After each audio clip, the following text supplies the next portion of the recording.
It's not uncommon for a man to take heavy interest initially in a woman, where he's messaging her consistently, telling her how great he thinks she is, saying about how he wants to treat her, things he could see for them both.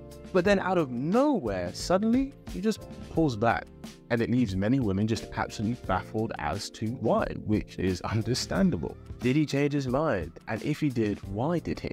And the annoying thing is, a guy can be completely turned off a really good woman purely because she exercises one or two low-value habits, which makes him undervalue her and what she has to offer. And most women never figure this out because the truth is, guys don't say, they just show through their actions. Well, this guy is going to say and unravel the truth for you. We're going to go through some habits that come across as low value to men and what scares them off. The first thing is actively seeking a lot of validation. Now, no, this isn't me saying you have to delete your Instagram, though there are a few rare guys who would ask this of their woman. Now, there's nothing wrong with posting your life and showing the world about you living your best life. But what we have to understand is that social media, especially apps like Instagram and Facebook, they're basically the same as dating apps at this point. You show the best version of yourself, or at least the one you want the world to see, and that can attract men, other women, or opportunities alike. And so as well as a dating app, it's also a tool to be used. I get that. But around 1 in 2 couples meet online today, especially the millennial/Gen Z generation, which I think counts for anyone under the age of 40. And so with that level of understanding, Instagram is a way that you can advertise to invite sexual or romantic opportunity. And whether that is your intention or not, if you have a girl who posts a lot of thirst traps and sexy photos, that's going to bring a lot of male validation and male attention to her. If you don't believe me, ask yourself. If you were the kind of girl who mainly posts just kind of sexy photos online, if you posted with a man as if you were clearly in a loving relationship, do you think you get the same amount of likes? Do you think you get the same amount of DMs from guys? No. You know you wouldn't. I know you wouldn't. Everyone knows that you wouldn't. Let's be real. Because chances are, if you have a decent following and you're a girl who posts sexy photos online, most of that girl's following are just thirsty guys who want to give her a lot of validation. And it's the fantasy that she is available that maybe one day through some crazy twist of fate, that like that he gives and the constant validation he gives is going to lead to him getting with her. It's that fantasy that keeps the validation and likes rolling in. And I get, you might be thinking, but Kit, if I am just using those guys for validation and likes, so what? I don't actually want to get with them, so I don't know why that would be an issue. And I hear you, and you would be right.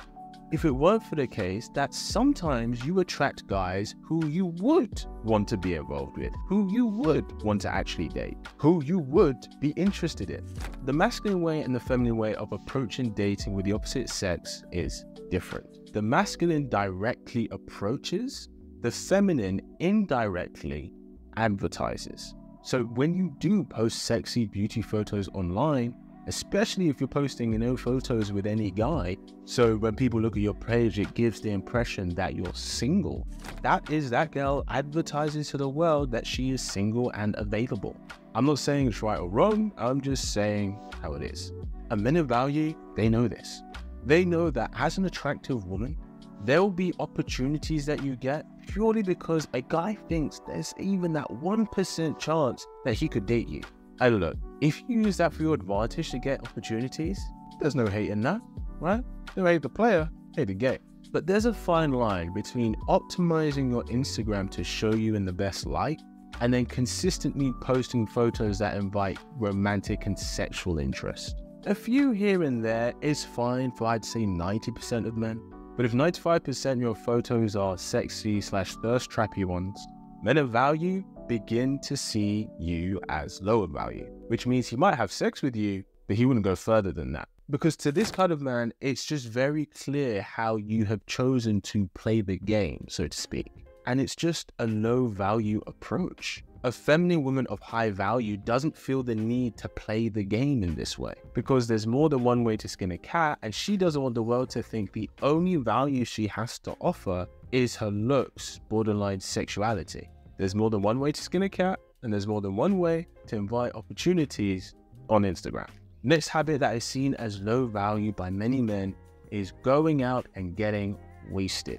As in when this is a somewhat regular thing. Going out and getting a bit tipsy with your friends, obviously that's cool, right? We all need to blow some steam sometimes. But so long as it's not a regular thing, then it's not really something to be noticed. Because if it is a regular thing, I'd say it's important to ask yourself, why? Why is this something I feel a strong desire to do most weekends? When people are drunk, they make more reckless decisions and choices. And especially as a woman, there are certain environments where you are going to be more vulnerable compared to a man. And a woman of value recognizes this, and thus chooses not to put herself in an environment to make reckless decisions where she can be taken advantage of. And this isn't just to protect the relationship she has, but also to protect herself, protect her energy, prevent her from exposing herself to a potentially traumatic experience, which she would then end up carrying that emotional baggage and trauma with her. Another thing that is more important and significant, a lot of the time, regular binge drinking is used as an escape or a cope for something. And if we're being honest, this isn't the healthiest way to handle an issue that needs to be addressed. And using substance to cope or to run away from a problem is somebody who isn't ready to take ownership over their own personal growth that maybe is needed for them right now. And if they can't make the right choice to do what's best for them, how can they be expected to choose to do the right choice that's best for their relationship, especially when that involves someone else? This is how men of value see it. The next low value habit is making financial requests. Now, don't get me wrong. There's nothing wrong with having a financial standard, if you will. And to what degree is up to you. However, I mean specifically making financial requests to the guy that you're dating. Like asking him to pay your rent, to buy you clothes, to fly you out, to pay for your nails, pay for your hair. Now don't get me wrong, there's nothing wrong with a guy doing this for you, of course, but it should always come as an offer from him, as opposed to a new request from you to a man that you're not in a relationship with. Now you may be thinking, but Kit, I know guys who will be willing to do this for me. If you don't ask, you don't get, right? 100%, guys may be willing to.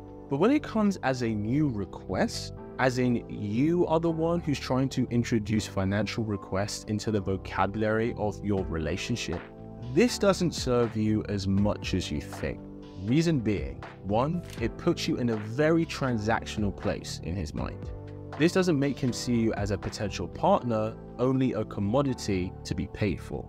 And two, since it's become transactional, if he pays for something, he expects to get what he's paying for, i.e. there's an expectation for you to be sexual with him, whether you want to be or not. He feels entitled to it because he's paid for it. Now, I have heard girls say, oh, but no, he's just paying for me because he just wants to do this for me. He's just doing it because he likes who I am. No, what a naive way of thinking about the world. Nothing in this world comes for free. And anyone who tells you that is lying to you, especially when it comes from a man paying for a woman. If you're going to be requesting and demanding financial services from him, he's going to be demanding sexual services from you. You become a commodity to him. And it's easy to just sit here and say, well, then that's just something wrong with the man if that's how he sees it. And while I wouldn't disagree with you, you can't blame a man to treat you as a commodity when you decide to treat yourself like a commodity.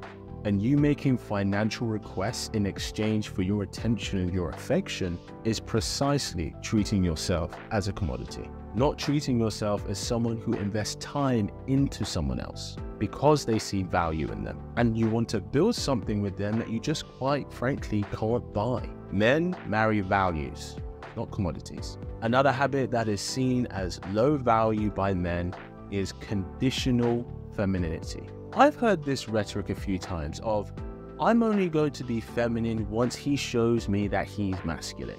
And to an extent, I understand. It's true, the feminine needs a safe place in order to come out and manifest itself. And it's generally true that it is the masculine that provides that safe environment. You are absolutely right in that sense. However, the mistake I see some women make with this is that they sit in their masculine with a man and then use this phrase as a reason to not show that vulnerable feminine side of themselves, to show that level of vulnerability. And the issue with this is, while I understand the logic, if you say I'm only going to be feminine in this relationship based on when he is masculine in the relationship, it doesn't seem authentic. A feminine woman of high value understands that her being in her feminine with a man is part of the vetting process. And it's not that she sits in her masculine with him until he's demonstrated enough masculine for her, but she sits in her feminine with him from the beginning, because that's the kind of woman she wants to be